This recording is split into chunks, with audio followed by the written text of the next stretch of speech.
Hello, Hello. good morning. Good morning.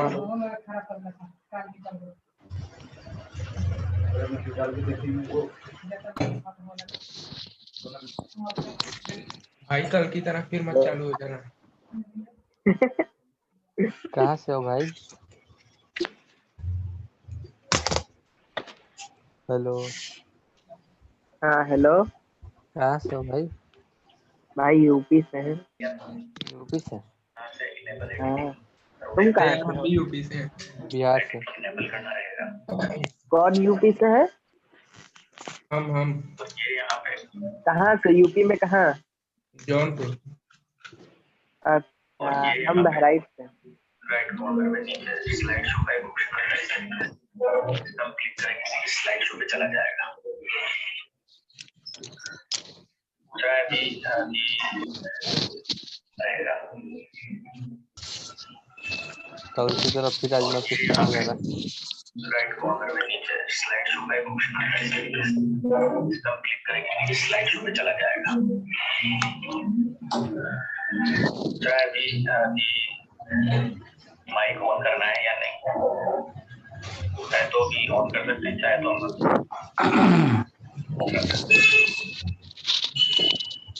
Next part होगा share screen पर click करेंगे।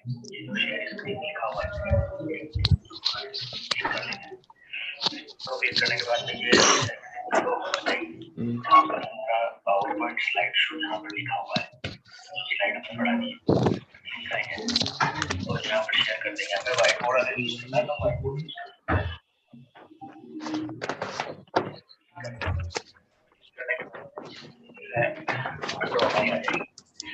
और हमारा जो विंडो ब्राउजर है इसको हम मिनिमाइज कर सकते हैं।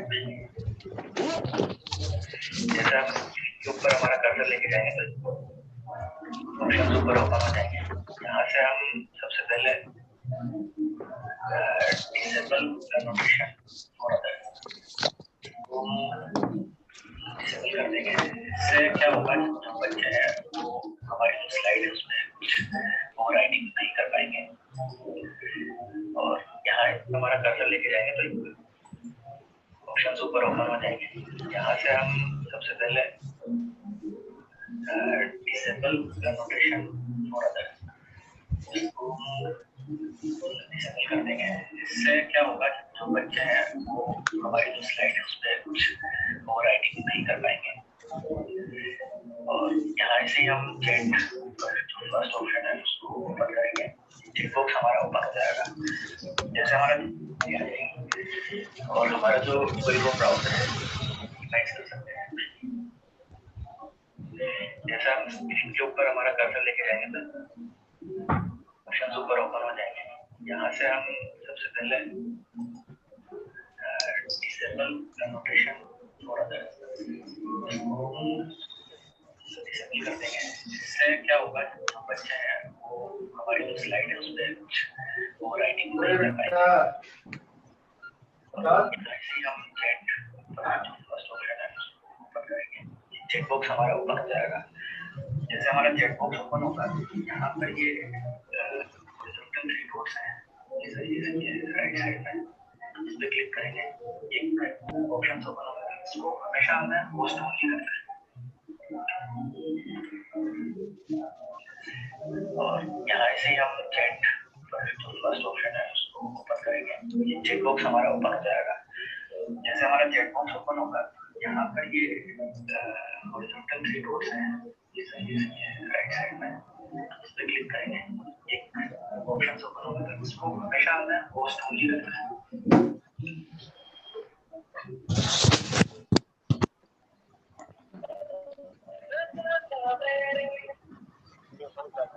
देखा था ना सर, आज फिर मछली मंडी लगा दिले बड़सन। चारो बिल चालू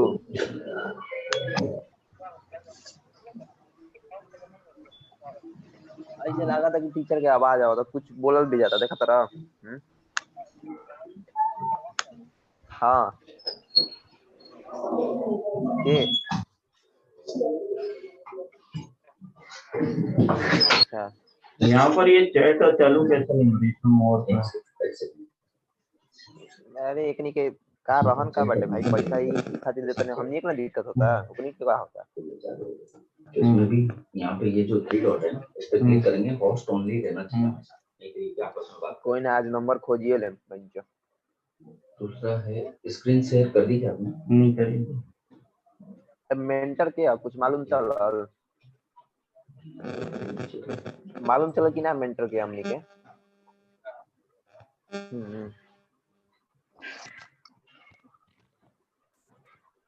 वीडियो चालू है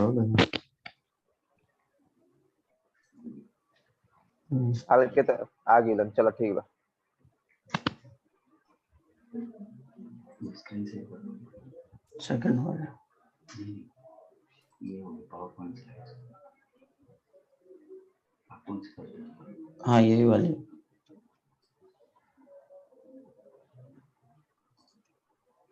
ये चल रही है ना, यही है ना।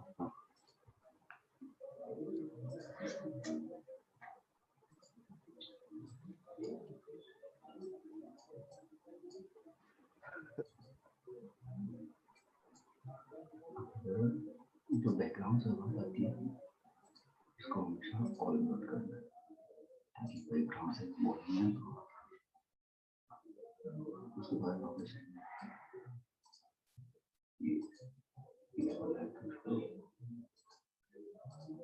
तो पहले कर दिया था। क्या हो रहा है? बच्चे करने लग जाते हैं, स्मार्ट है बच्चे।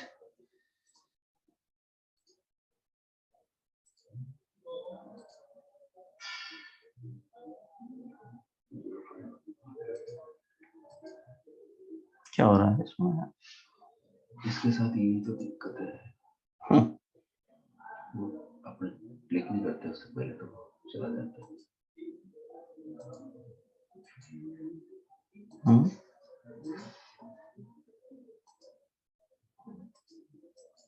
नहीं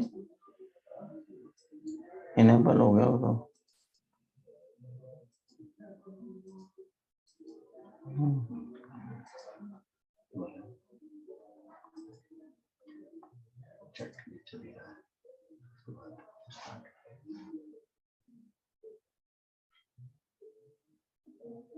ये चालू चल रही ना स्लाइड शो पे?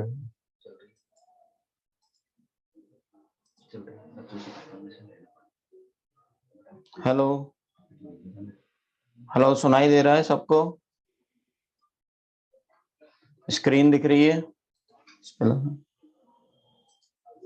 स्क्रीन दिख रही है? चलिए जी, तो लास्ट में आ जाना एक बार। अब क्लास शुरू करते हैं बच्चों, और आज हम यहाँ पर पढ़ेंगे डेवलपमेंट ऑफ लिम्फोसाइट्स। क्या पढ़ेंगे बच्चों? Development of lymphocytes.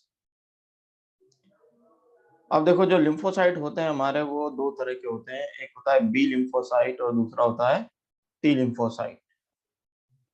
कितने तरह के होते हैं लिम्फोसाइट? दो तरह के लिम्फोसाइट होते हैं, एक होते हैं बी लिम्फोसाइट और दूसरे होते हैं टी लिम्फोसाइट। अब सबसे पहले अपन यहाँ देखते हैं कि जो लिम्फोसाइट जो होते हैं ये हमारे बनते हैं कहाँ पर? बोन मैरो में। कहाँ बनते हैं? बोन मैरो में।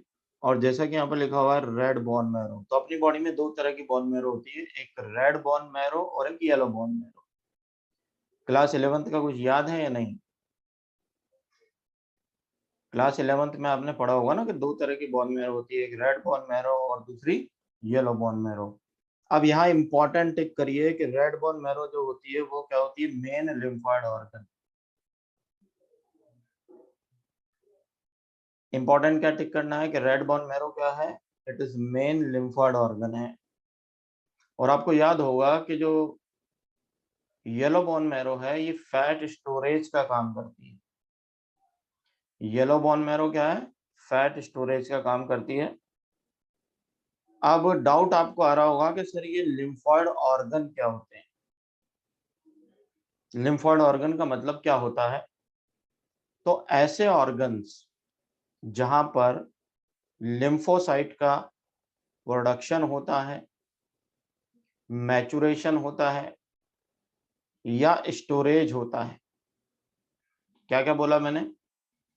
जहां पर लिम्फोसाइट का प्रोडक्शन होता है, मैचुरेशन होता है या स्टोरेज होता है,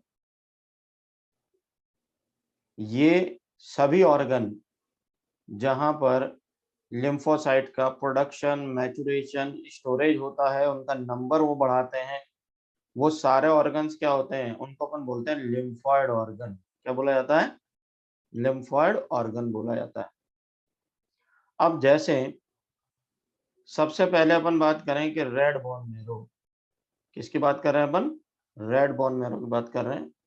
और रेड बोन मैरो भी क्या है? एक लिम्फॉइड ऑर्गन है और it is main lymphoid organ.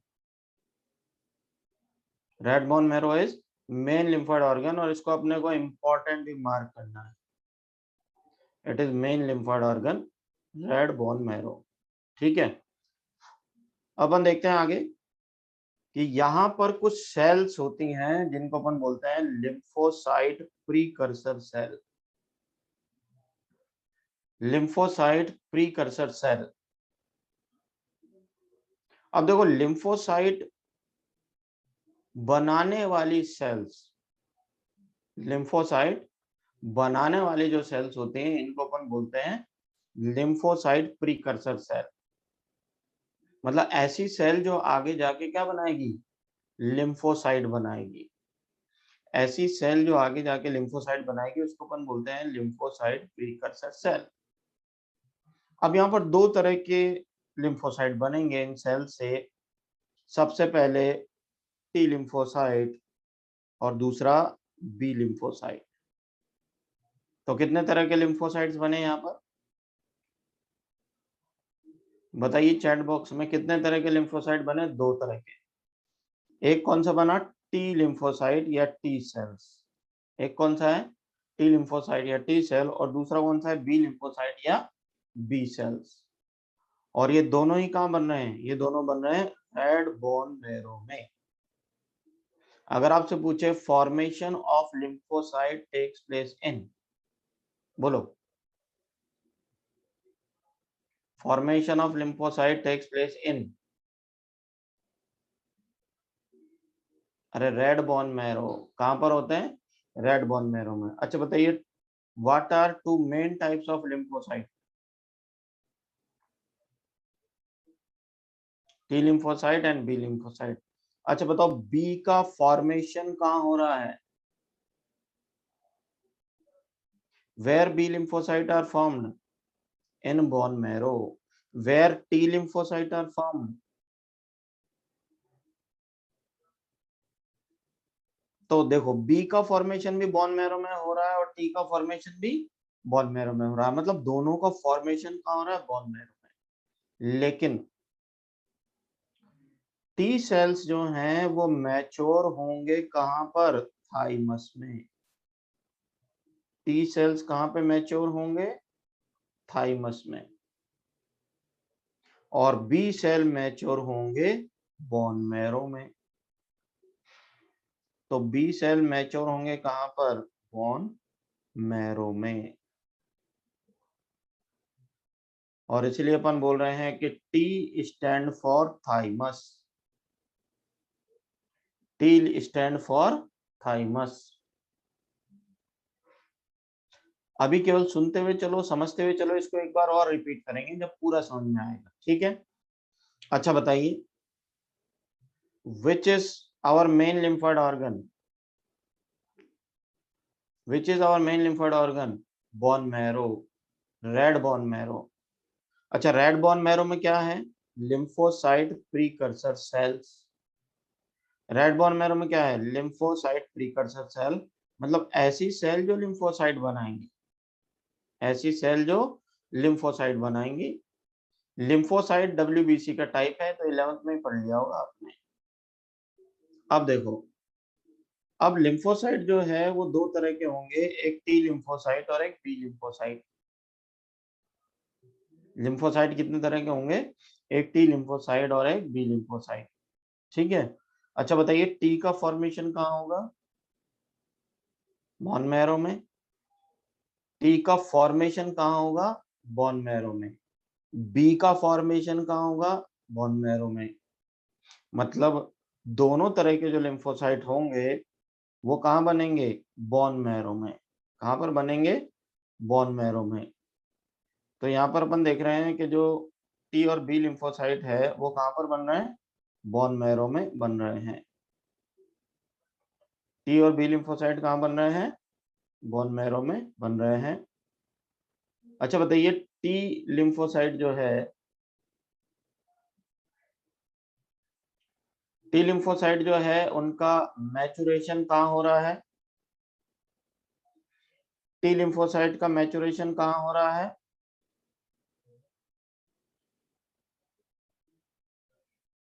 Thymus में। बी लिम्फोसाइट का मैचुरेशन कहाँ हो रहा है? बी लिम्फोसाइट का मैचुरेशन कहाँ हो रहा है? बोन मैरो में। और इसलिए अपन यहाँ कह रहे हैं कि भाई B stand for bone marrow, B stand for bone marrow, but T stand for thymus. T stand for thymus. अब देखिए अपन आगे बात करते हैं कि यहाँ पर जो, यहाँ पर बोन मैरो और थाइमस ये दोनों क्या कहलाएंगे? Primary lymphoid organs. Bone marrow and thymus are known as primary lymphoid organs. PLO मतलब प्राइमरी लिम्फोइड ऑर्गन। यहाँ पर अपन पास लिखा हुआ है PLO। PLO मतलब होता है प्राइमरी लिम्फोइड ऑर्गन्स।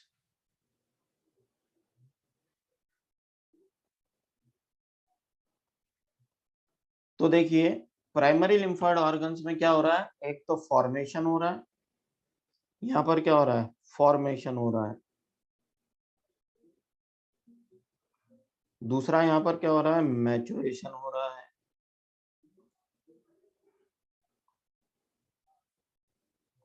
और यहाँ पर ये एंटीजन सेंसिटिव लिम्फोसाइट में चेंज हो रहे हैं and are changes into antigen sensitive lymphocyte।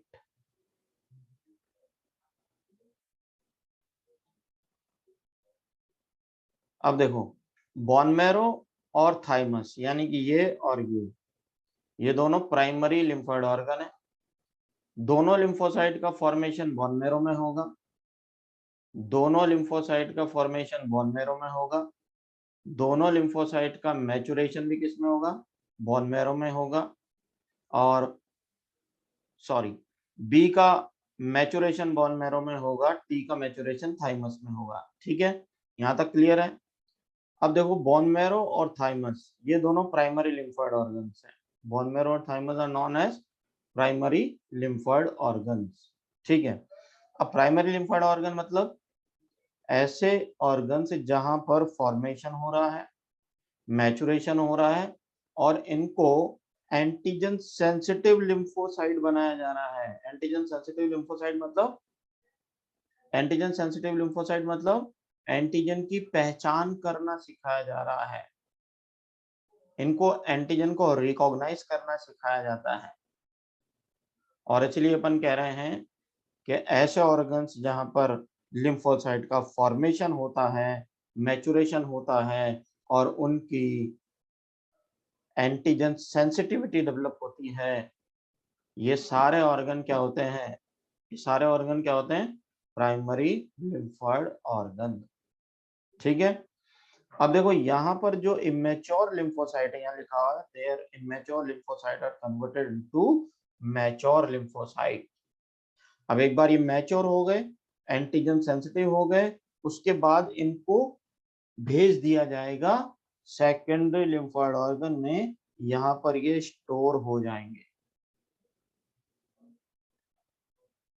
Antigen sensitivity का मतलब है एंटीजन की पहचान करना, क्योंकि एंटीजन अपनी बॉडी सेल से अलग दिखता है ना, इसलिए उसकी पहचान करना, ये पावर डेवलप करना, इसको एंटीजन सेंसिटिविटी कहेंगे। अच्छा देखो, फॉर्मेशन हो गया, मैचुरेशन हो गया, एंटीजन सेंसिटिविटी डेवलप हो गई, उसके बाद इन्हें अब यहाँ नहीं रखना है, इनको अब दूसरे ऑर्गन्स में भेजना है जहां इनको स्टोर किया जाएगा। ठीक है, अब इनको स्टोर किया जाएगा तो वो सारे ऑर्गन्स क्या है, secondary lymphoid organ.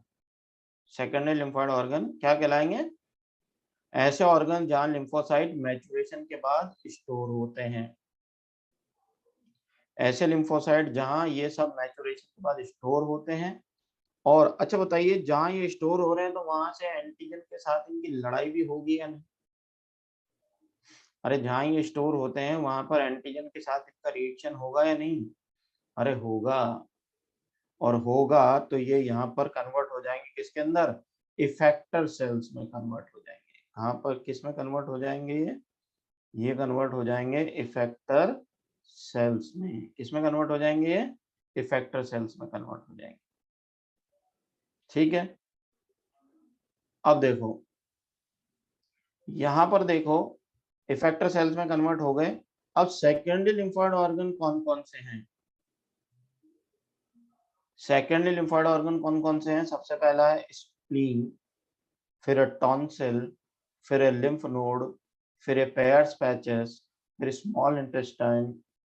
In small intestine में पेयर्स पैचेस मिलते हैं। अपेंडिक्स और माल्ट। माल्ट माल्ट की फुल फॉर्म होती है mucosa associated lymphoid tissue. Malt की फुल फॉर्म क्या है, mucosa associated lymphoid tissue.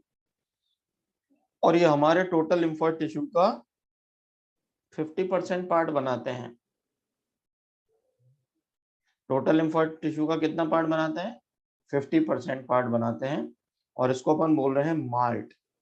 M for mucosa, M से क्या हो गया, म्यूकोसा, ए से हो गया एसोसिएटेड, एल से हो गया लिम्फोइड, और टिश्यू से हो गया, टी से हो गया tissue. Mucosa associated lymphoid tissue, malt. तो ये हो गए अपने पास सेकेंडरी लिम्फोइड ऑर्गन। अब यहां तक का जो प्रोसेस है ये एक बार फिर से मैं आपको समझा रहा हूँ। जिसको भी समझ में नहीं आया हो वो सारे अलर्ट हो जाएं, अटेंटिव हो जाएं और दोबारा से सुने। फिर चैट बॉक्स में डाउट्स नहीं दिखने चाहिए, मैं फिर कह रहा हूँ अभी अच्छे से समझें। सबसे पहले देखो, ये हमारी है रेड बोन मैरो। क्या है ये जो मैं बना रहा हूँ वो क्या दिख रही है आपको, ये दिख रही है रेड बोन मैरो। ठीक है, red bone marrow is a main lymphoid organ. Red bone marrow is a main lymphoid organ. यहां तक क्लियर हो गया? लिम्फोइड ऑर्गन क्या होते हैं, जहां लिम्फोसाइट का फॉर्मेशन होता है, मैचुरेशन होता है या स्टोरेज होता है, ये लिम्फोइड ऑर्गन कहलाते हैं। क्या क्या होता है, फॉर्मेशन, मैचुरेशन और स्टोरेज होता है, वो सब लिम्फोइड ऑर्गन कहलाते हैं। और हमारे जो लिम्फोसाइट्स हैं वो रेड बोन मैरो में बनते हैं, इसलिए हम इसको बोलते हैं मेन लिम्फोइड ऑर्गन। यहाँ रेड बोन मैरो में कुछ सेल्स हैं जिनको अपन बोलेंगे लिम्फोसाइट प्रीकर्सर सेल। यहाँ कुछ सेल्स हैं जिनको अपन बोलेंगे लिम्फोसाइट प्रीकर्सर सेल। और इन लिम्फोसाइट प्रीकर्सर सेल से दो तरह के लिम्फोसाइट बनते हैं, एक टी लिम्फोसाइट और दूसरे बी लिम्फोसाइट। टी और डी नहीं, टी और बी लिम्फोसाइट। ठीक है, अच्छा बताइए, अब टी का फॉर्मेशन कहाँ हुआ, बोन मैरो में। बी का फॉर्मेशन कहाँ हुआ, बोन मैरो में। टी का मैचुरेशन हुआ थाइमस में। टी का मैचुरेशन हुआ थाइमस में, लेकिन बी का मैचुरेशन कहाँ हुआ, बोन मैरो में। तो फिर अपन ये कह सकते हैं letter T stand for thymus. Letter T stand for thymus, but letter B does not stand for bone marrow. Letter B bone marrow के लिए नहीं है। अरे टी तो थाइमस के लिए है लेकिन बी से बोन मैरो नहीं। बी से होता है बर्सा ऑफ फैब्रिशियस। बी से क्या है? Bursa of Fabricius. It is a organ which is found in birds near cloaca. कहाँ मिलेगा ये? बर्ड्स में मिलेगा, क्लोएका के पास मिलेगा। और फर्स्ट टाइम हमारे जो बी लिम्फोसाइट है इसकी डिस्कवरी बर्ड्स में हुई, बर्सा ऑफ फैब्रिकस। ये ऑर्गन है जो बर्ड के क्लोएका के पास मिलता है, और इसीलिए इसको अपन बोलते हैं भाई डिस्कवरी बी लिम्फोसाइट की बर्ड्स में एक ऑर्गन में हुई जो क्लोएका के पास होता है, उसको अपन बोलते हैं बर्सा ऑफ फैब्रिकस। और इसीलिए T stand for thymus but B stand for bursa of Fabricius. ठीक है, हाँ बिल्कुल, ये कंबाइंड यूरोजेनेटल चैम्बर होता है, उसको बर्सा ऑफ फैब्रिकस बोलते हैं, क्लोएका के पास होता है। अब देखो बोन मैरो और थाइमस, इनको अपन बोल रहे हैं प्राइमरी लिम्फोइड ऑर्गन्स। अब प्राइमरी लिम्फोइड ऑर्गन क्यों बोल रहे हैं? क्योंकि यहाँ पर लिम्फोसाइट का फॉर्मेशन भी हो रहा है, मैचुरेशन भी हो रहा है, और वो एंटीजन सेंसिटिव लिम्फोसाइट में कन्वर्ट हो रहे हैं। मतलब उनको एंटीजन की पहचान करना सिखाया जा रहा है, उनको एंटीजन की पहचान करना सिखाया जा रहा है। अरे बी लिम्फोसाइट ह्यूमन में भी होती है, पर पहली बार डिस्कवरी यहाँ हुई, इसलिए हम इसको बी सेल्स को बर्सा ऑफ फैब्रिकस के हिसाब से, बोन मैरो नहीं बल्कि बर्सा ऑफ फैब्रिकस के हिसाब से बी लिम्फोसाइट कहते हैं। अब देखो ये बोन मैरो और थाइमस जो हैं, ये दोनों प्राइमरी लिम्फोइड ऑर्गन है। और प्राइमरी लिम्फोइड ऑर्गन मतलब यहाँ फॉर्मेशन हो रहा है, मैचुरेशन हो रहा है, और एंटीजन सेंसिटिविटी डेवलप हो रही है।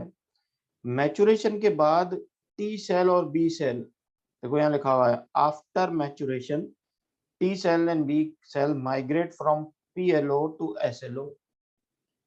ये प्राइमरी लिम्फोइड ऑर्गन से माइग्रेट करके सेकेंडरी लिम्फोइड ऑर्गन में जाएंगे और वहां स्टोर हो जाएंगे। फिर वहां अगर कोई एंटीजन इनको मिलता है, तो उस एंटीजन के साथ ये रिएक्शन करेंगे और उस एंटीजन को मारेंगे। एंटीजन को स्टोर करके, जहाँ स्टोर हो रहा है एंटीजन, उसको पकड़ के उसको वहां खत्म करेंगे, और जब ये उसको मार देंगे तो हम इनको बोलेंगे इफेक्टर सेल्स। इनको क्या बोलेंगे? इफेक्टर सेल्स बोलेंगे। अब साहब सेकेंडरी लिम्फोइड ऑर्गन कौन कौन से हुए? जहां पर लिम्फोसाइट मैचुरेशन के बाद स्टोर होते हैं, जहां पर उनकी एंटीजन के साथ रिएक्शन होती है, और रिएक्शन के बाद हम इनको क्या कहने लग जाते हैं? Effector cells. अब इसके एग्जांपल अपन देखते हैं। स्प्लीन है, इफेक्टर सेल्स है। टॉन्सिल है, इफेक्टर सेल्स है। लिम्फ नोड है, इफेक्टर सेल्स है।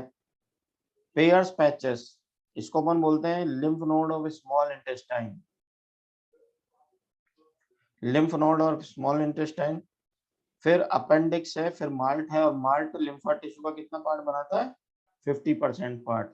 माल्ट का मतलब है म्यूकोसा।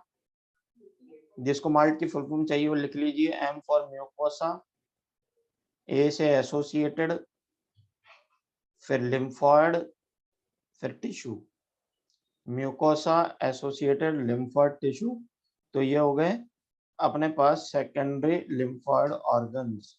और यहाँ पे लिम्फोसाइट स्टोर होंगे और वहां पर उनका रिएक्शन होगा, और रिएक्शन के बाद वो एंटीजन से लड़ाई करेंगे, और उनको अपन बोलेंगे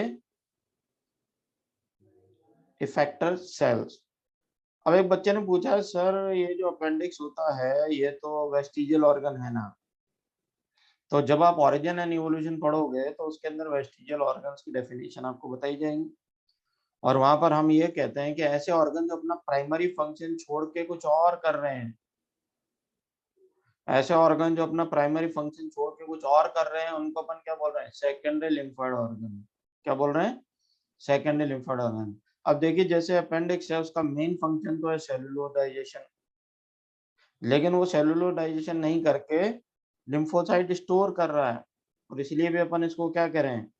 इसको अपन बोल रहे हैं वेस्टिजियल ऑर्गन्स। अब क्लियर हो गया होगा आपका डाउट। तो अपन देख रहे हैं स्प्लीन है, टॉन्सिल है, लिम्फ नोड है, पेयर्स पैचेस हैं, अपेंडिक्स है और माल्ट है। ये सब क्या है? ये सब है लिम्फॉइड ऑर्गन्स, और इनको अपन बोल रहे हैं सेकेंडरी लिम्फॉइड ऑर्गन्स। क्या बोल रहे हैं इनको? Secondary lymphoid organs. अब एक एक करके बात करते हैं अपन। सबसे पहले थाइमस की बात करें। सबसे पहले थाइमस की बात करें।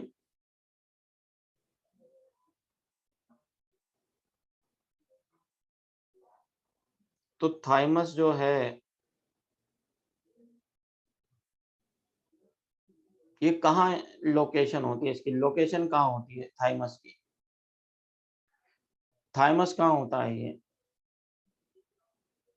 तो ये हमारे ब्रेस्ट बोन के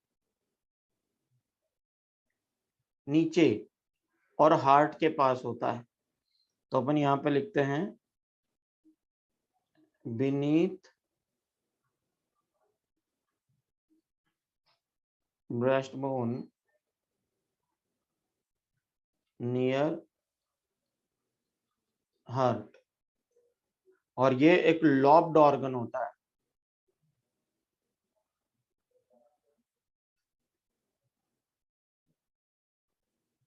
लॉब्ड ऑर्गन होता है। तो ये एक लॉब्ड ऑर्गन होता है और इसके दो पार्ट होते हैं, एक होता है कॉर्टेक्स और एक होता है मेडुला। दो पार्ट होते हैं इसके, कॉर्टेक्स और एक मेडुला। अब जो थाइमस है इसका साइज होता है large at time of birth. Birth के टाइम पर इसका साइज बहुत बड़ा होता है। लॉब्ड मतलब इसमें दो लोब होंगे, एक कॉर्टेक्स पार्ट और एक मेडुला पार्ट। बर्थ के टाइम पर इसका साइज बहुत बड़ा होता है, बट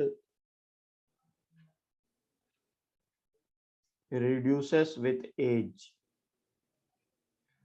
ये एज के साथ साथ इसका साइज कम होता जाता है। धीरे धीरे ये श्रिंक होता जाता है। जैसे जैसे हमारा इम्यून सिस्टम मैच्योर होगा वैसे वैसे ये श्रिंक होता जाएगा। अच्छा बताओ, ज्यादातर वैक्सीन हमको बचपन में ही क्यों दिए जाते हैं? भाई 5 साल की एज में दे रहे हैं अपन, ज्यादा का टीके 5 साल से पहले पहले दे देते हैं। क्यों दे देते हैं? क्योंकि उस समय हमारा थाइमस बड़ा होता है और हमारा इम्यून सिस्टम की मैच्योरिटी के लिए एसेंशियल है। इम्यून सिस्टम की मैच्योरिटी के लिए एसेंशियल है।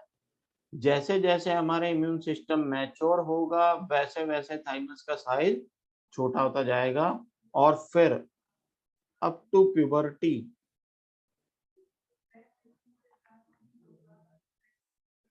ये प्यूबर्टी पर आते आते ये पूरी तरह से कैसा हो जाता है? ये पूरी तरह से श्रिंक हो जाता है और फिर ओल्ड एज में ये पूरी तरह से इनएक्टिव हो जाता है।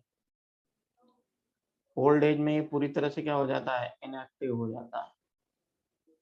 अच्छा अब एक बात बताइए, अगर एक ओल्ड एज पर्सन है, मान लो जिसकी एज 60 इयर्स है, अगर उसकी थाइमस सर्जरी करके निकाल दें तो क्या होगा? एक 60 ईयर ओल्ड पर्सन है और उसकी थाइमस को सर्जरी करके निकाल दें तो क्या होगा?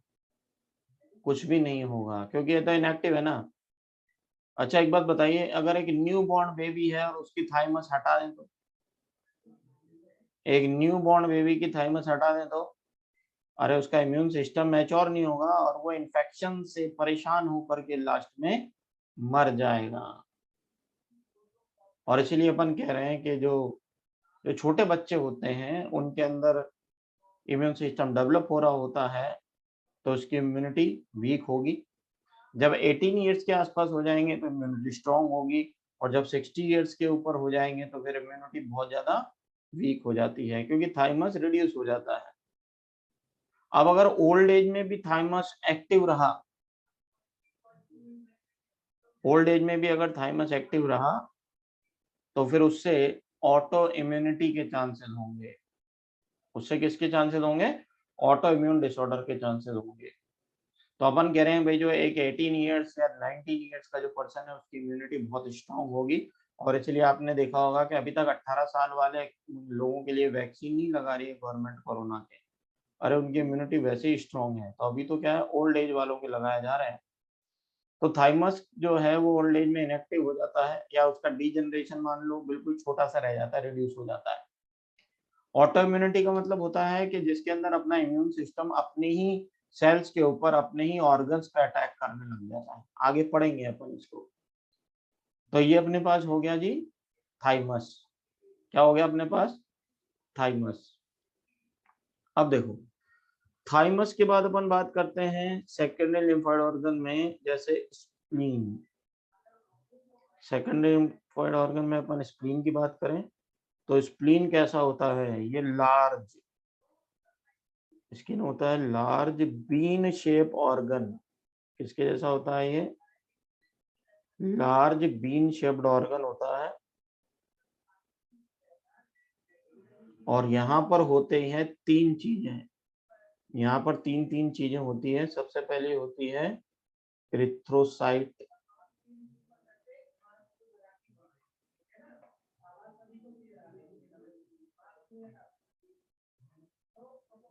फैगोसाइट्स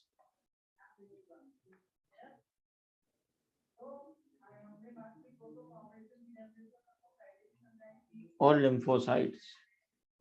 तो स्प्लीन के अंदर तीन चीजें होती हैं। एक होती है एरिथ्रोसाइट। एरिथ्रोसाइट मतलब आरबीसी। एरिथ्रोसाइट मतलब क्या होता है? आरबीसी। तो यहाँ पर नए बने हुए आरबीसी को, यहाँ पर नए बने हुए आरबीसी को स्टोर किया जाता है। इसके अलावा फैगोसाइट्स, यहाँ पर ढेर सारी मैक्रोफेजेस वगैरह भी होती हैं, तो ये भी यहाँ पाई जाती हैं। और इसके अलावा यहाँ पर ढेर सारे लिम्फोसाइट भी होते हैं। यहाँ पर क्या होते हैं? ढेर सारे लिम्फोसाइट भी होते हैं। यहाँ पर आरबीसी की शेप और साइज चेक की जाती है, और अगर ये जो आरबीसी होते हैं ये इर्रेगुलर शेप साइज के होते हैं तो उनको फिल्टर करके यहीं पर ही डिस्ट्रॉय कर दिया जाता है। तो spleen act as a filter,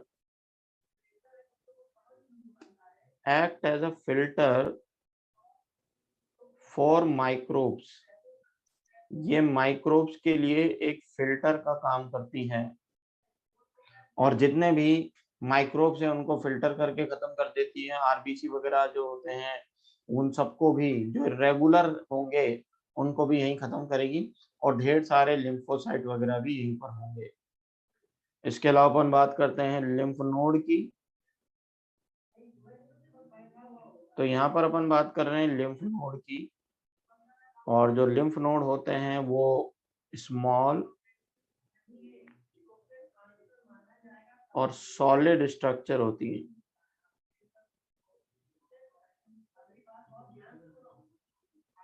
small solid structure होती हैं, और यहाँ पर स्टोरेज ऑफ लिम्फोसाइट होता है।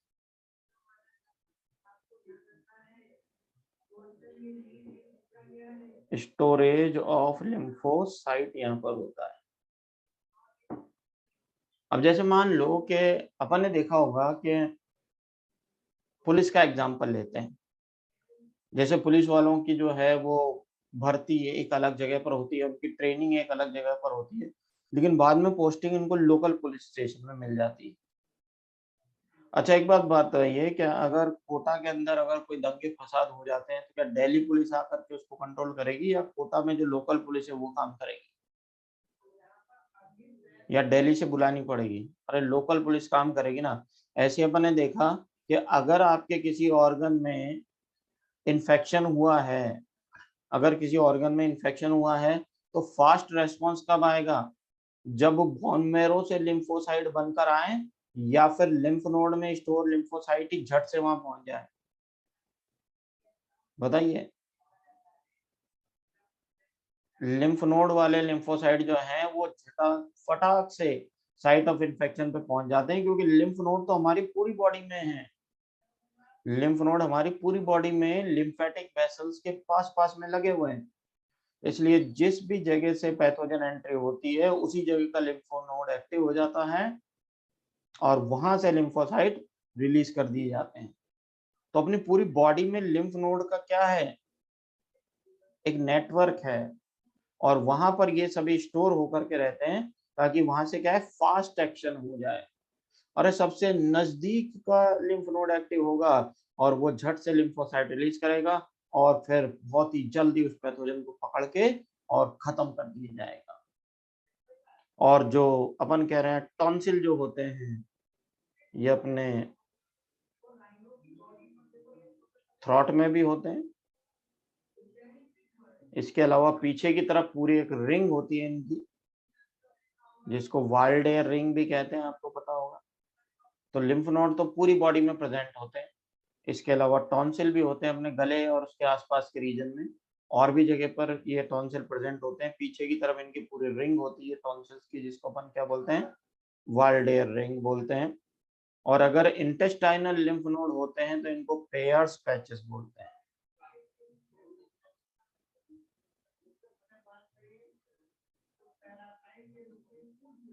पेयर्स पैचेस, पेयर्स पैचेस क्या हैं, इंटेस्टाइनल लिम्फ नोड।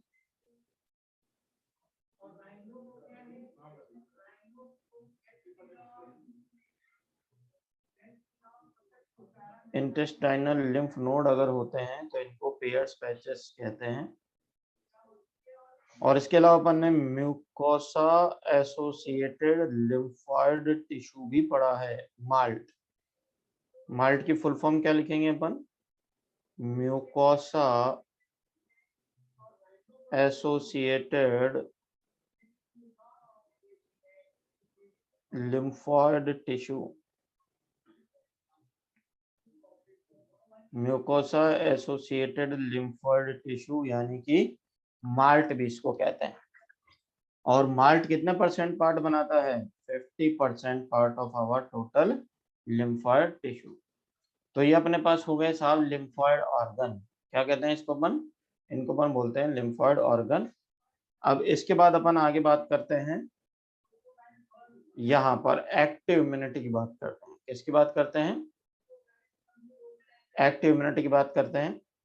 सबसे पहले एंटीजन आएगा। अच्छा बताओ, एंटीजन की रिएक्शन कहाँ होगी, एंटीजन की रिएक्शन कहाँ होगी, प्राइमरी लिम्फोइड ऑर्गन में या सेकेंडरी लिम्फोइड ऑर्गन में, सेकेंडरी लिम्फोइड ऑर्गन में होगी ना। तो यहाँ पर अपन लिख रहे हैं, देखो एंटीजन आया और इसका इंटरेक्शन हुआ किसके साथ, टी और बी लिम्फोसाइट के साथ, जो कहाँ पर स्टोर है, सेकेंडरी लिम्फोइड ऑर्गन में। कहाँ पर स्टोर है, सेकेंडरी लिम्फोइड ऑर्गन में। और फिर उस एंटीजन से रिएक्शन हुई और रिएक्शन होने के बाद यहाँ पर बन गए इफेक्टर सेल्स। क्या बन गए, इफेक्टर सेल्स। अरे एंटीजन के साथ रिएक्शन हुई तो क्या बने, पहले इफेक्टर सेल बने जो शॉर्ट लिव्ड होंगे। पहले इफेक्टर सेल्स बनेंगे जो थोड़े दिनों के बाद उस एंटीजन से रिएक्शन करके खत्म हो जाएंगे। और कुछ सेल्स ये कन्वर्ट हो जाएंगे मेमोरी सेल्स में। कुछ सेल्स किस में कन्वर्ट हो जाएंगे, मेमोरी सेल्स में। तो यहाँ पर अपन देख रहे हैं, जैसे एंटीजन आया, एंटीजन ने इंटरेक्शन किया टी और बी लिम्फोसाइट से, फिर बने इफेक्टर सेल्स जिन्होंने इस लिम्फोसाइट को, ये लिम्फोसाइट जिन्होंने एंटीजन को खत्म किया वह इफेक्टर सेल्स, बाकी बचे हुए lymphocyte memory cells. Effector cell थोड़े समय बाद मर गए हैं, खत्म हो गए हैं, क्योंकि एंटीजन को खत्म करने में इन्हीं का रोल था। और बाकी बचे हुए जो बच्चे हैं वो मेमोरी सेल्स में कन्वर्ट हो गए। अच्छा बताइए, मेमोरी सेल्स अब स्टोर हो जाएंगे तो ये कैसे होंगे, लॉन्ग लिव्ड होंगे। कैसे होंगे ये, लॉन्ग लिव्ड होंगे। अब सबसे पहले एंटीजन आया, एंटीजन के साथ इंटरेक्शन किया किसने, टी और बी लिम्फोसाइट ने, फिर बने इफेक्टर सेल्स और इन्होंने उस एंटीजन को खत्म किया, बाकी बचे हुए सेल्स स्टोर हो गए, हमने बोला मेमोरी सेल्स। अच्छा बताइए, कौन से शॉर्ट लिव्ड होंगे, कौन से लॉन्ग लिव्ड होंगे, बोलिए कौन से शॉर्ट लिव्ड हैं, कौन से लॉन्ग लिव्ड हैं? इफेक्टर शॉर्ट लिव हैं और मेमोरी सेल लॉन्ग लिव्ड हैं। अब इफेक्टर सेल्स के अंदर अपन देख रहे हैं जैसे बी प्लाज्मा सेल्स, और बी प्लाज्मा सेल जो होंगे वो क्या बनाएंगे? एंटीबॉडी। बी प्लाज्मा सेल क्या बनाएंगे? एंटीबॉडी बनाएंगे, और एंटीबॉडी वगैरह जो है वो उस एंटीजन को खत्म करेंगी, एंटीबॉडी एंटीजन को खत्म कर देंगी, और उसके बाद जो बची हुई एंटीबॉडी है वो किस में कन्वर्ट हो जाएंगी? बी मेमोरी सेल्स में, और बची हुई टी सेल्स है तो किस में कन्वर्ट हो जाएगी? टी मेमोरी सेल में। तो मेमोरी सेल भी दो तरह के होंगे, एक होगा टी मेमोरी सेल और दूसरा होगा B memory cell. Memory cell कितने तरह के होंगे? दो तरह के होंगे, एक टी मेमोरी सेल और एक B memory cell. T lymphocyte ने एंटीजन को मारा है और उसके बाद थोड़े बहुत बचे हैं तो वो T memory cell. B plasma cell बनी, उसने एंटीबॉडी बनाए, एंटीबॉडी ने एंटीजन को मारा और बची हुई B plasma cell T memory cell. ठीक है। अब रिंग ऑफ टॉन्सिल थ्रॉट के पीछे की तरफ होती है, वाइल्डेयर रिंग कहते हैं इसको। ये आप 11th में पढ़ चुके हैं, सारी चीजें दोबारा बतानी पड़ती क्योंकि आपने पढ़ी नहीं है 11th। यहाँ पर अपन बात करते हैं अब ये जो बचे हुए मेमोरी सेल्स होंगे, अच्छा बताइए तो मेमोरी बेस्ड कौन सा इम्यून रेस्पॉन्स था अपने पास, प्राइमरी या सेकेंडरी? बोलिए, मेमोरी बेस्ड इम्यून रेस्पॉन्स कौन सा था, प्राइमरी या सेकेंडरी? Second immune response. तो ये जो मेमोरी सेल से जो रेस्पॉन्स होगा वो कौन सा होगा? Secondary immune response. Memory cell पर बेस्ड इम्यून रेस्पॉन्स कौन सा होगा? Secondary immune response. तो यहाँ से अपन ने बात की किसकी? एक्टिव इम्यूनिटी की बात की। अब देखो यहाँ पर अपन बात करते हैं, दो तरह की इम्यूनिटी अपने पास होती है, एक होती है CMI और एक AMI। कितने तरह की होती है? CMI और AMI। CMI होती है cell mediated immune system. C का मतलब सेल, M का मतलब मीडिएटेड, I का मतलब इम्यून और S का मतलब system. Cell mediated immune system होगा तो CMI, और एंटीबॉडी मीडिएटेड इम्यून सिस्टम होगा तो AMI। Cell mediated immune system होगा तो CMI, और एंटीबॉडी मीडिएटेड इम्यून सिस्टम होगा तो AMI। समझ गए? तो अब इसको शॉर्ट फॉर्म में लिख के बताओ कौन कौन से इम्यून सिस्टम पढ़ रहे हैं अपन। एक बोलो CMIS मतलब सेल मीडिएटेड इम्यून सिस्टम, और AMIS मतलब एंटीबॉडी मीडिएटेड इम्यून सिस्टम। अब स्टार्ट करें इसको, यहाँ ध्यान दो। सबसे पहले अपन बात करते हैं सेल्स ऑफ एक्वायर्ड इम्यूनिटी। इसके अंदर लिम्फोसाइट्स आते हैं और एंटीजन प्रेजेंटिंग सेल्स आती है। एक तो लिम्फोसाइट होंगे, दूसरी क्या होंगी? एंटीजन प्रेजेंटिंग सेल्स होंगी। ठीक है। अब एंटीजन प्रेजेंटिंग सेल जैसे मैक्रोफेज, जैसे डेंड्राइट सेल, और स्किन के नीचे लैगरहैंस सेल, ये सारी फैगोसाइटिक सेल्स हैं। क्या है ये? They all are phagocytic cells. तो इनको अपन बोल रहे हैं फैगोसाइट्स।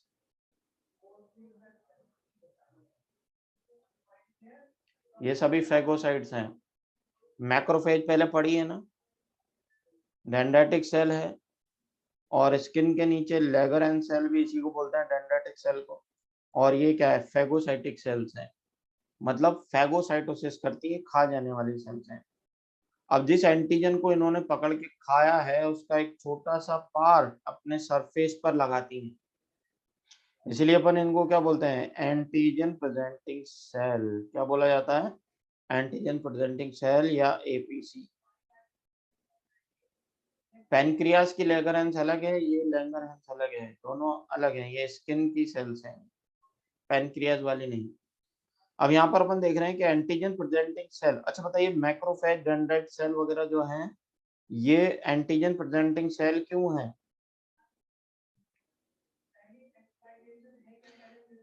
इनको एंटीजन प्रेजेंटिंग सेल इसलिए कहते हैं क्योंकि इनकी सरफेस पर एक प्रोसेस एंटीजन होता है, because they have antigen on their surface. इनकी सरफेस पर एंटीजन होता है, इसलिए हम इनको क्या बोलते हैं, एंटीजन प्रेजेंटिंग सेल। क्या बोला जाता है, एंटीजन प्रेजेंटिंग सेल बोला जाता है। Example of antigen presenting cell, macrophage, dendrite cell, Langerhans cell, ये सब क्या है, एंटीजन प्रेजेंटिंग सेल्स है। अब देखो, अब सबसे पहले अगर कोई एंटीजन आया, सबसे पहले अगर कोई एंटीजन आया तो इस एंटीजन को पकड़ेगी कौन, एपीसी। एपीसी 5 नहीं, एपीसी लिखा हुआ है, एंटीजन प्रेजेंटिंग सेल्स। अब सबसे पहले आपकी बॉडी में अगर कोई एंटीजन आता है तो उसको पकड़ती है एंटीजन प्रेजेंटिंग सेल। कौन पकड़ेंगे उसको, एंटीजन प्रेजेंटिंग सेल्स इसको पकड़ेंगी, और एंटीजन प्रेजेंटिंग सेल फिर दूसरी सेल्स को एक्टिव करेंगे। एंटीजन प्रेजेंटिंग सेल फिर क्या करेंगे, दूसरी सेल्स को एक्टिव करेंगी, और उसके लिए ये छोड़ती है कुछ केमिकल्स जिसको अपन बोलते हैं साइटोकाइंस। जिनको क्या बोलते हैं, साइटोकाइंस या इंटरल्यूकिन्स। अब देखो, एंटीजन प्रेजेंटिंग सेल ने एक एंटीजन को पकड़ा, एंटीजन प्रेजेंटिंग सेल ने एक एंटीजन को पकड़ा, और फिर इसने क्या रिलीज किए, साइटोकाइन और इंटरल्यूकिन। ये पुराना वाला साइटोकाइन है जो अपन फीवर में पढ़ चुके हैं, और ये साइटोकाइन बैरियर में इंटरफेरॉन है, वो अलग है, ये अलग है। अब देखो, यहाँ पर जो एंटीजन प्रेजेंटिंग सेल ने साइटोकाइंस और इंटरल्यूकिन यानी केमिकल मैसेंजर हैं, ये क्या है, ये केमिकल मैसेंजर हैं। और फिर ये दोनों के दोनों जाएंगे किसके पास, ये यहाँ पर गए हैं, देखो टी लिम्फोसाइट के पास भी जाएंगे और बी लिम्फोसाइट के पास भी जाएंगे। तो ये साइटोकाइन और इंटरल्यूकिन फिर कहाँ चले गए हैं, टी लिम्फोसाइट के पास भी गए हैं और बी लिम्फोसाइट के पास भी गए हैं, ये यहाँ पर। तो इससे एक्टिव हो जाएंगे, टी सेल्स भी एक्टिव हो जाएंगे और बी सेल्स भी एक्टिव हो जाएंगे। देखो यहाँ पर ये टी सेल्स भी एक्टिव हो गई हैं और बी सेल्स भी एक्टिव हो गई हैं, समझ गए। अब देखो, टी सेल्स फिर अपना नंबर बढ़ाएंगी, जैसा एंटीजन आया उसके हिसाब से स्पेसिफिक टी सेल्स बनेंगी। हाँ बिल्कुल, फीवर वाला साइटोकाइन है। यहाँ देखो, जो टी सेल्स हैं अभी अपना नंबर बढ़ाएंगी, और ये जो प्लस का निशान है इसको हम बोलेंगे क्लोनल सिलेक्शन। इसको क्या कहा जाएगा, क्लोनल सिलेक्शन। इसको क्या कहते हैं अपन, क्लोनल सिलेक्शन कहते हैं। अब देखो, क्लोनल सिलेक्शन में बी लिम्फोसाइट भी अपना क्या बनाएंगे, क्लोन बनाएंगी। बी लिम्फोसाइट अपना क्लोन बनाएंगी, और इसको अपन बोलेंगे बी प्लाज्मा सेल। इसको क्या बोलेंगे अपन, बी प्लाज्मा सेल। और बी प्लाज्मा सेल को अपन क्या बोलेंगे, क्लोन ऑफ लिम्फोसाइट। इसको कहा जाएगा क्लोन ऑफ लिम्फोसाइट। अच्छा बताइए, बी प्लाज्मा सेल को क्लोन ऑफ लिम्फोसाइट क्यों कह रहे हैं, क्योंकि ये बी लिम्फोसाइट के क्लोनल सिलेक्शन से बन रही है। किससे बन रही है, बी लिम्फोसाइट के क्लोनल सिलेक्शन से बन रही है। अभी दोबारा से समझाएंगे, पहले जितना समझ रहा है उतना समझ लो, जबरदस्ती नहीं, पूरा समझ में आ जाए। इसको अपन 2 से 3 बार समझेंगे। कितनी बार समझेंगे, 3 बार समझेंगे। क्लोनल सिलेक्शन मतलब अपना क्लोन बनाना, अपनी कॉपी बनाना। अरे मैंने आपसे कहा ना कि हर एक एंटीबॉडी एंटीजन के लिए स्पेसिफिक होती है। अरे पढ़ा था या नहीं, हर एक एंटीबॉडी स्पेसिफिक होंगी या नहीं। फिर आप बोलोगे सर एंटीबॉडी तो 5 टाइप्स की होती है ना, फिर अलग अलग एंटीजन के हिसाब से अलग अलग कैसे बनेगी। तो वो खुद नहीं लड़ती है, उनके क्लोन लड़ते हैं। जैसे मान लो कि आपको WWE में लड़ने जाना है, आप खुद नहीं जा रहे, क्लोन भेज रहे हो। किसको भेज रहे हो, क्लोन भेज रहे हो। हर बार अलग पहलवान आएगा आपके सामने, हर बार आपका क्लोन नया बन के जाएगा। समझ में आ रहा है, तो आप वही रहोगे, आपका क्लोन बदलता चला जाएगा। समझ में आया। अब देखो, सबसे पहले अपन सेल्स ऑफ एक्वायर्ड इम्यूनिटी पढ़ते हैं। क्या पढ़ते हैं, सेल्स ऑफ एक्वायर्ड इम्यूनिटी में कितने तरह की सेल्स होगी, एक तो होगी एंटीजन प्रेजेंटिंग सेल, दूसरी होगी लिम्फोसाइट। यहाँ तक क्लियर हो गया, यहाँ तो कोई डाउट नहीं, आगे बढ़े। चलो जी, तो सेल्स ऑफ एक्वायर्ड इम्यूनिटी में दो तरह के सेल्स, एक एंटीजन प्रेजेंटिंग सेल और एक लिम्फोसाइट। एंटीजन प्रेजेंटिंग सेल को एंटीजन प्रेजेंटिंग सेल इसलिए कहते हैं क्योंकि इनकी सरफेस पर एक प्रोसेस्ड एंटीजन रहता है। क्या रहता है? इनकी सरफेस पर एक प्रोसेस्ड एंटीजन रहता है। जैसे मान लो ये मैक्रोफेज है, क्या है ये? मैक्रोफेज, और इसकी सरफेस पर ये एंटीजन लगा हुआ है। तो ये मैक्रोफेज, इसकी सरफेस पर ये एंटीजन, ये जो आपकी बॉडी में आया है वो मैक्रोफेज ने ऐसे पकड़ा है और मैक्रोफेज ने पकड़ के इसको अपनी सरफेस पर दिखाया है। इसका मतलब ये क्या है? एंटीजन प्रेजेंटिंग सेल है। पहले एंटीजन को पकड़ा जाएगा, फिर उसकी प्रोटीन की प्रोसेसिंग होगी और फिर उसको सरफेस पर दिखाएंगे, तो ये होगी एंटीजन प्रेजेंटिंग सेल। ठीक, इसको शॉर्ट में अपन एपीसी लिखेंगे। मैक्रोफेज भी एंटीजन प्रेजेंटिंग सेल है। इसके अलावा स्किन के नीचे फैगोसाइटिक सेल्स होती हैं, जैसे डेंड्राइट सेल या लैगरहैंस सेल। ये सभी एंटीजन प्रेजेंटेशन का काम करती हैं, इसलिए हम इनको बोलते हैं एंटीजन प्रेजेंटिंग सेल। अरे भाई, मान लो आपके मोहल्ले में एक चोर आया है, कुछ चोर पकड़ गए, आपके मोहल्ले में कुछ चोर घुस गए, मान लो 10 चोर घुसे हैं, आपने एक को पकड़ लिया, तो उस एक को पकड़ के मोहल्ले वालों को दिखाओगे ना कि इस तरह के बाकी के चोर आए हुए हैं। तो ऐसे में अगर एंटीजन को पकड़ लिया गया तो उसको दिखाना तो पड़ेगा टी और बी सेल्स को, अरे तभी तो वो काम कर पाएंगी। इसलिए अपन ने देखा कि एंटीजन को पकड़ करके ये फिर कुछ केमिकल छोड़ती है कि हमने इस तरह का प्रोटीन पकड़ा है। केमिकल क्या होते हैं? साइटोकाइन और इंटरल्यूकिन। केमिकल क्या होते हैं? साइटोकाइन और इंटरल्यूकिन, और उनके सीक्रेट होने से फिर एक्टिव हो जाएंगे टी सेल्स और बी सेल्स। अब मैक्रोफेज वगैरह ने एंटीजन को पकड़ा, फिर उन्होंने मैसेज दिया साइटोकाइन और इंटरल्यूकिन, फिर एक्टिव हुई टी सेल्स और बी सेल्स, और फिर ये अपनी अपनी कॉपी बनाती है। इसको अपन क्या बोलते हैं? इसको अपन बोलते हैं क्लोनल सिलेक्शन। यहाँ पर लिख देता हूँ। तो यहाँ पर क्या हो रहा है? क्लोनल सिलेक्शन हो रहा है। यहाँ पर क्लोनल सिलेक्शन हो रहा है। यहाँ पर अपन देख रहे हैं टी लिम्फोसाइट अपने क्लोन बना रही है और बी लिम्फोसाइट अपने क्लोन बना रही है। ठीक है, अब बी लिम्फोसाइट अपने क्लोन बनाएंगे तो क्या हो जाएगा? B plasma cell. B lymphocyte को अपन क्या बोलते हैं? बी प्लाज्मा सेल या क्लोन ऑफ लिम्फोसाइट। अरे क्यों कहते हैं क्लोन ऑफ लिम्फोसाइट? क्योंकि बी सेल्स के क्लोनल सिलेक्शन से बनी है, बी सेल्स के क्लोन से बनी है प्लाज्मा सेल, इसीलिए अपन इसको क्या बोल रहे हैं? Clone of lymphocyte. और इससे बनेंगी एंटीबॉडीज। अरे जैसा एंटीजन आया है वैसी एंटीबॉडी बनेगी, और जो एंटीबॉडी से जो इम्यूनिटी मिलेगी उसको बोलेंगे अपन antibody mediated immunity. Antibody mediated immunity होता है, इसको अपन बोलते हैं ह्यूमोरल इम्यूनिटी। क्या कहा जाता है? ह्यूमोरल इम्यूनिटी कहा जाता है। एंटीबॉडी मीडिएटेड इम्यूनिटी मतलब ह्यूमोरल इम्यूनिटी इसको कहा जाता है। फिर देखो, ये जो टी सेल्स हैं इनके अंदर एक बनेगी टी हेल्पर। क्या बनेंगी? T helper. दूसरी बनेंगी टी किलर या टी साइटोटॉक्सिक, और तीसरी बनेंगी टी मेमोरी। तीसरी क्या बनेंगी? T memory. अब देखो, अगर पूरा प्रोटीन फैगोसाइट्स डाइजेस्ट कर लेंगी तो फिर टी और बी को क्या दिखाएंगी? उनको दिखाने के लिए कुछ रहना चाहिए ना कि भाई हमने इस तरह का प्रोटीन पकड़ा है। तो इसलिए प्रोटीन का कुछ पार्ट ये टी और बी को दिखाएंगी आगे ले जा करके, और उसके हिसाब से फिर टी भी अपना क्लोन बनाएगा, बी भी अपना क्लोन बनाएगा, और फिर B cells, B plasma cell बनाएंगे, वो एंटीबॉडी बनाएंगी, और एंटीबॉडी से जो इम्यूनिटी मिलेगी उसको क्या बोलेंगे अपन? उसको बोलेंगे ह्यूमोरल इम्यूनिटी या antibody mediated immunity.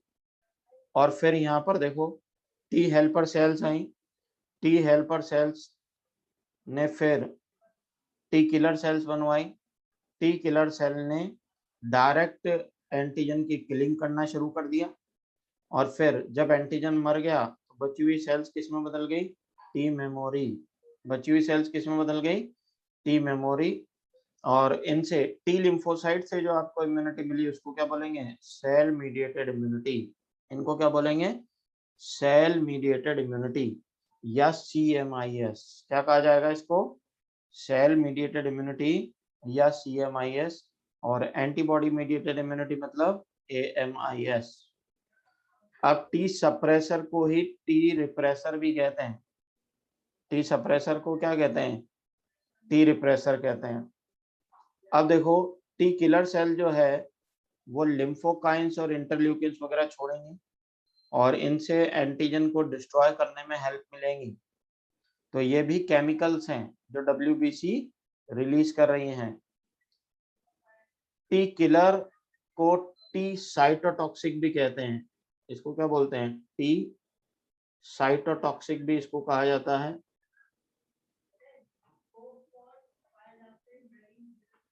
T killer को टी साइटोटॉक्सिक भी कहा जाता है, इसलिए अपन इसको बोल रहे हैं टी साइटोटॉक्सिक। ठीक है, तो इस तरह से अपने दो तरह के इम्यून सिस्टम हुए हैं, एक CMI और एक AMI। कितने तरह के इम्यून सिस्टम हुए हैं? एक CMIS और एक AMIS, यानी सेल मीडिएटेड इम्यून सिस्टम और एंटीबॉडी मीडिएटेड इम्यून सिस्टम। ठीक है, अब अगर ये अभी भी क्लियर नहीं हुआ है, तो इसको अपन नेक्स्ट टर्न पर दोबारा से ले लेंगे। समझ में आई बात? इसको नेक्स्ट टर्न पर दोबारा से ले लेंगे और इस बार मैं आपको पूरा स्क्रीन पर बना के दिखाऊंगा। इस बार क्या करेंगे अपन, स्क्रीन पर पूरा बना के इसको दिखाएंगे। ठीक है, तो अभी जितना समझाया है उसको वीडियो एक दो बार देख करके समझने की कोशिश करें, और अगर फिर भी समझ नहीं आता है तो अपन फिर इसको क्या करेंगे, इसको नेक्स्ट टर्न पर दोबारा से समझ लेंगे। ठीक है बच्चों,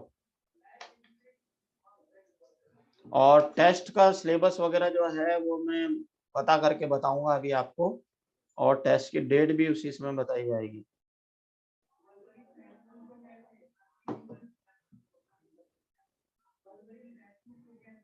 TH का मतलब होता है टी हेल्पर। TH का मतलब क्या होता है? T helper. और TS का मतलब होता है टी सप्रेसर या टी रिप्रेसर। TK का मतलब होता है टी किलर, इसको TC या टी साइटोटॉक्सिक भी कहते हैं। लिम्फोकाइन और साइटोकाइन जो हैं ये सब केमिकल मैसेजेस हैं। ये सब क्या है? केमिकल मैसेजेस हैं जो एक लिम्फोसाइट दूसरे लिम्फोसाइट को एक्टिव करने के लिए भेज रही हैं। ठीक है, तो अब एक दो बार आप इस वीडियो को देखें और फिर हम इसको नेक्स्ट टर्न पर दोबारा से ले लेंगे। ठीक है, यहाँ पर आप कह रहे हो सर ये वाला एरो छोड़ दिया, तो जो देखो जो प्लाज्मा सेल से हम एंटीबॉडी बनाएंगे और एंटीबॉडी जा करके और एंटीजन को किल करेंगे, बाकी के बची हुई सेल्स क्या बन जाएंगी? ये बनेंगी बी मेमोरी सेल्स। ये क्या बनेंगी? B memory cells. और बाकी की जो किलर सेल्स हैं जो बची हैं वो क्या बनेगी? T memory cells. तो यहाँ पर है ना टी मेमोरी, ऐसे यहाँ पर भी क्या है? यहाँ भी बी मेमोरी सेल्स हैं। इस तरह से है। अब होमवर्क जो है वो आपका इसके बाद ही होगा, स्लाइड के बाद आप देखें तो अभी एंटीबॉडी की स्ट्रक्चर है और उसके बाद आपको बिगिनर बॉक्स दिखाया जाएगा, है ना। डेंड्राइटिक सेल और लेगरहैंस सेल एक ही चीज है। ठीक है बच्चों, तो फिर नेक्स्ट टर्न पे अपन पढ़ेंगे। जो भी डाउट है आप मुझसे ऐप के थ्रू पूछ सकते हैं। Thank you very much.